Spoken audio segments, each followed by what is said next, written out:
Welcome back to Australia. Thank you very much. That's okay. Day to day you experience so much fandemonium, so much screaming, so much travelling. Does it ever get old? It's a very naturally asked question. Almost doesn't seem like we've been sitting here for 10 minutes waiting for the cars to be changed.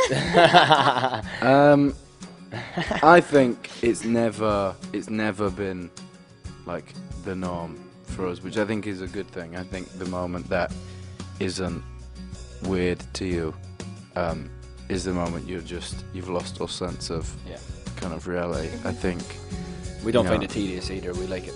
It's incredible. I think every time we've been to Australia, fans have never failed to surprise us. They've just been incredible every time. Well, actually, we were just saying this because we've spent a lot of time on the road.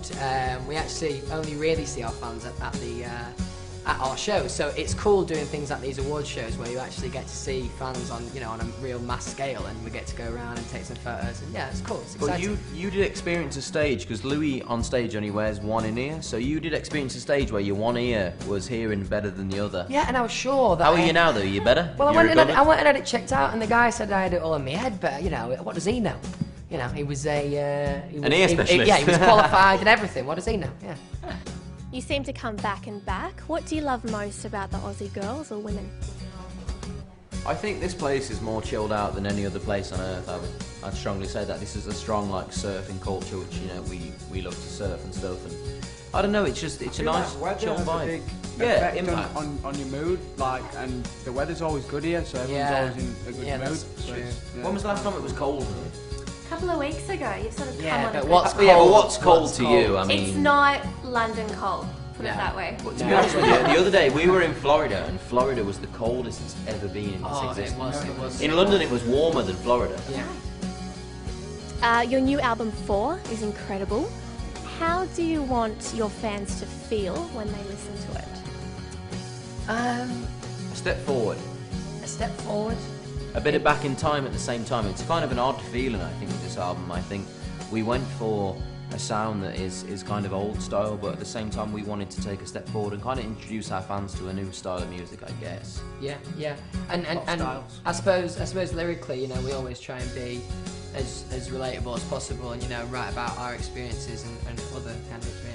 So I think hopefully they'll be able to relate to what we're saying and feel the same as we felt when we were writing it. Yeah, this album's a lot more personal, I think, and there's songs about a lot of different things. There's one song in particular that's about me and my girlfriend that somebody else wrote. Wasn't Niall, before anyone jumps to conclusions, but it is a lot more personal, and we had a big input on this. I think from hearing what people like about the album, everyone finds something different that is their favourite song or their favourite couple of songs, and I think it's just you find whatever speaks to you the most and hope that you like it, I guess. I guess that's the plan. That's great. Great. We meet so many of your fans who are on the verge of tears almost at the mere thought of you. It's a surreal experience, but what would your younger selves say if they knew this was going to be their life? Don't screw Probably. it up. Don't know, just probably something dopey like, are you sure?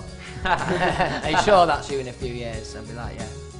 It's cool. It is a strange situation to grow up in. I suppose we tried our best to be role models and stuff, but it is difficult. We're only 21, 22. How are you? 22 now? 23. I'm coming up to 23, Liam. He's coming up to 23. He's scoring some good innings. Yeah. But I mean, it's difficult.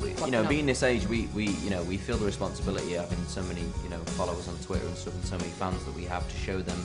But it's important that we've always tried not to get too wrapped up in it, because we just have a good time. The easiest way is to not take it too seriously, and just enjoy it for what it is, and not get wrapped up in all of that. I think that's the main thing that you want to say to yourself, innit? When we ever talk about it, we're always like, we took it a bit seriously. If I didn't know, I would have got away with a bit more. I would have tried more. Yeah, at the start. Yeah. I think we try and get away with a bit more every day.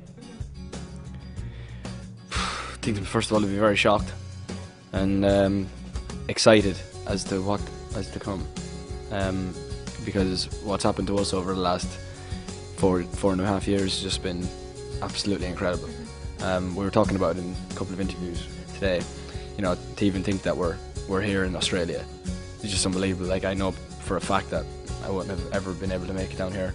Well, probably maybe at some stage in my life I would have liked it, but just that, you know, we come down here nearly every year, and it's unbelievable, isn't it, Harry? Yeah, I think, you know, the thing is like when you're at school and stuff, there's nothing that really prepares you for this. It's been so incredible. I think we've just, you know, tried to have a lot of fun with it and kind of worked really hard, and it's kind of worked out, and we're very, you know, grateful that the fans have been so incredible, because it wouldn't have worked out as well as it has done if it wasn't for them.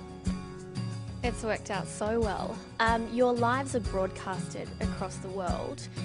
Does it ever get difficult when you're rumoured to be with another girl?